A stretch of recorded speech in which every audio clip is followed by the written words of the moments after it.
Assalamualaikum warahmatullahi wabarakatuh. Di sini kami dari kelompok 7 ingin menjelaskan dari hasil judul Indonesia dan Pembangunan Berkelanjutan terdiri dari 1. Negara, pemerintah, dan kesejahteraan rakyat. 2. Negara dan aktivitas bisnis. 3. Elemen yang menyebabkan pertumbuhannya pasar modal. 4. Investasi pada kawasan prioritas. 5. Negara dan komandiri ekonomi. 6. Pembangunan non-ekonomi yang berdampak pada ekonomi.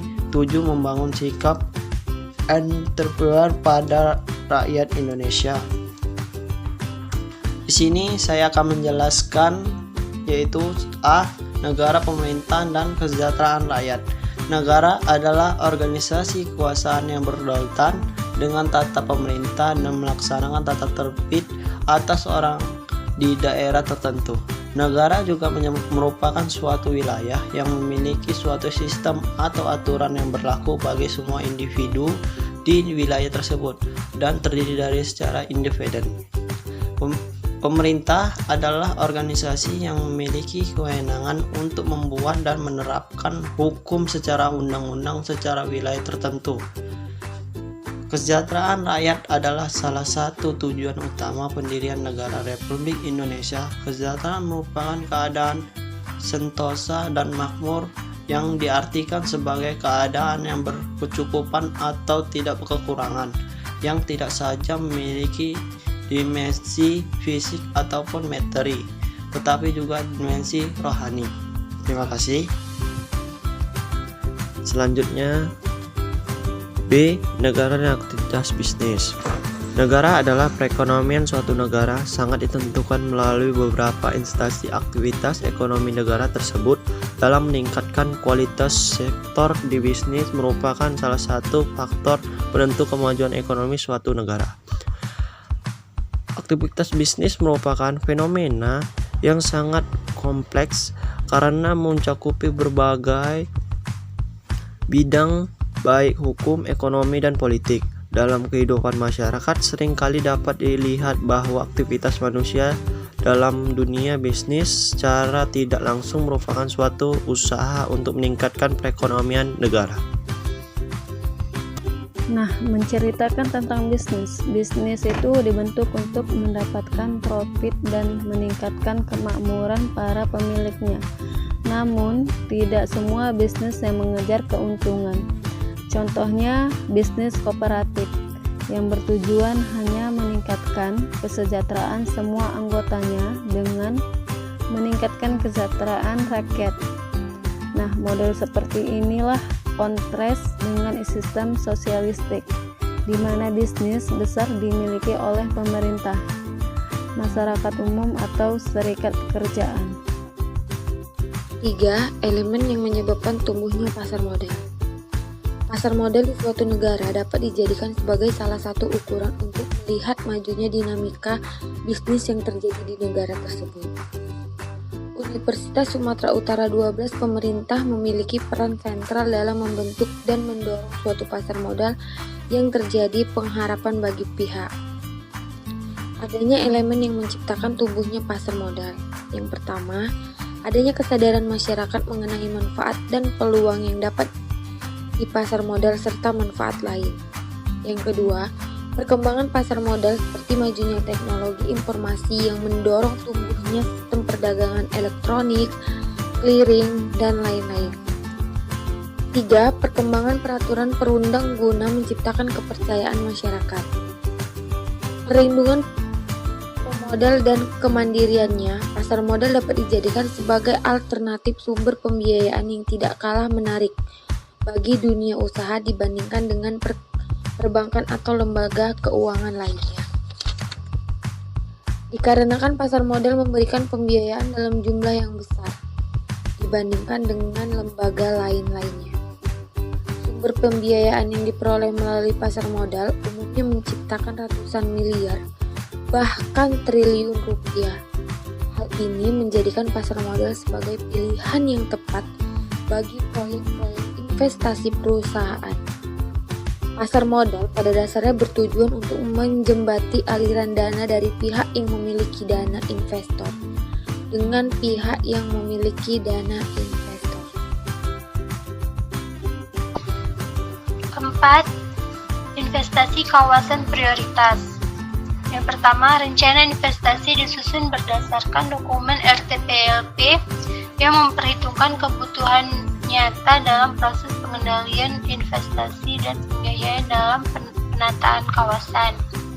Kedua, rencana ini merupakan rujukan bagi pemerintah, stakeholder, investor untuk menghitung kelayakan investasi dan pembiayaan suatu penataan ataupun menghitung tolak ukur keberhasilan investasi, sehingga tercapai kesinambungan tahapan pelaksanaan pembangunan. Tiga, rencana ini menjadi alat mobilisasi dana investasi masing-masing pemangku kepentingan dalam pengendalian pelaksanaan sesuai dengan kapasitas dan perannya dalam suatu sistem wilayah yang disepakati bersama, sehingga dapat tercapai kerjasama untuk mengurangi berbagai konflik kepentingan dalam investasi atau pembiayaan. 4. Rencana investasi juga mengatur upaya percepatan penyediaan dan peningkatan kualitas pelayanan prasarana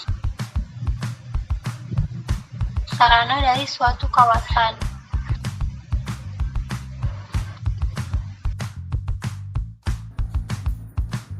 Baik, saya akan melanjutkan di bagian 5, yaitu negara dan kemandirian ekonomi.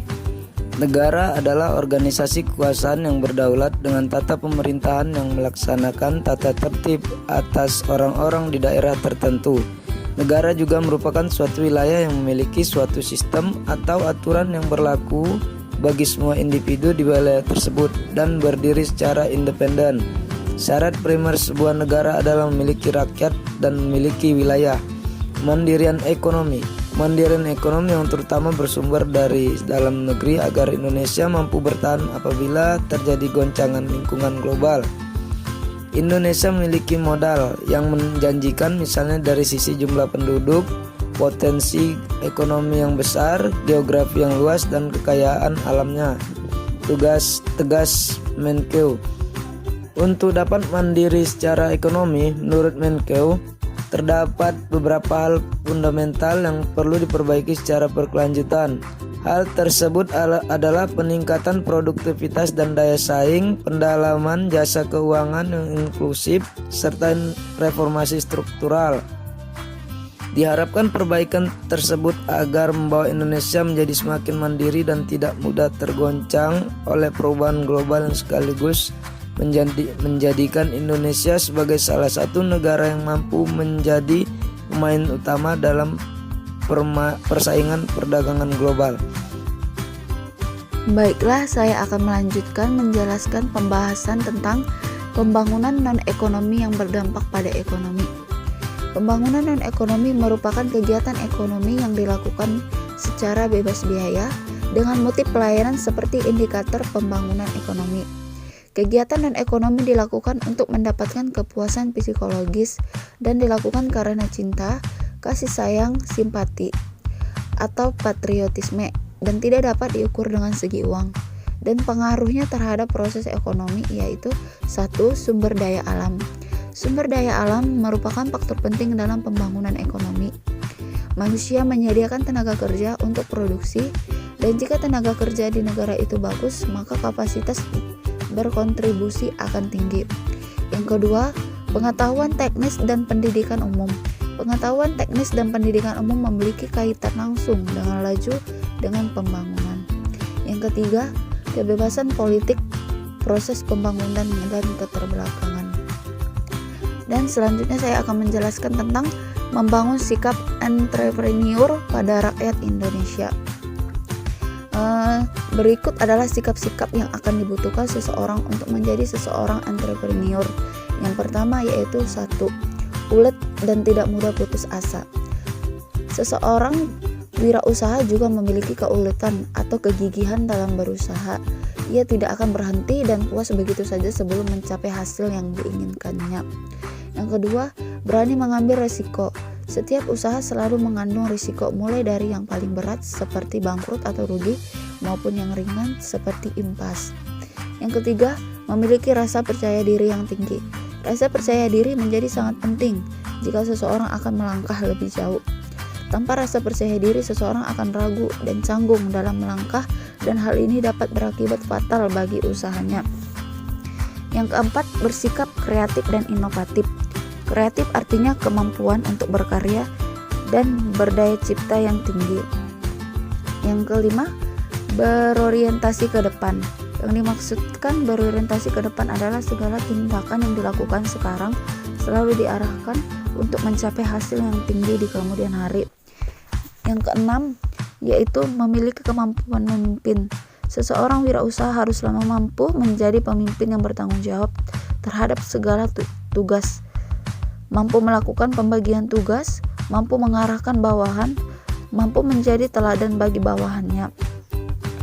Baiklah, mungkin hanya itu saja yang dapat kami sampaikan tentang Indonesia dan pembangunan berkelanjutan. Dan jika ada yang salah dan yang kurang dari penjelasan kami minta maaf. Kami akhiri, wabillahi taufiq wal hidayah. Assalamualaikum warahmatullahi wabarakatuh.